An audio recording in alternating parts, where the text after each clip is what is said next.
Hi everyone, welcome to my channel.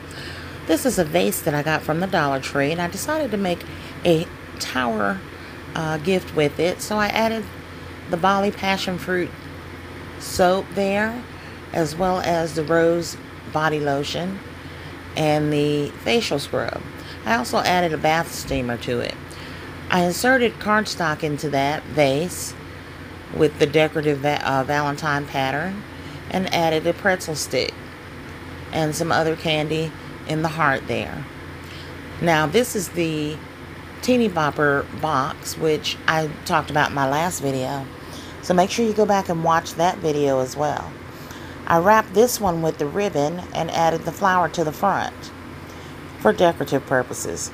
Thank you for watching. Make sure you like and subscribe to my channel. Bye bye.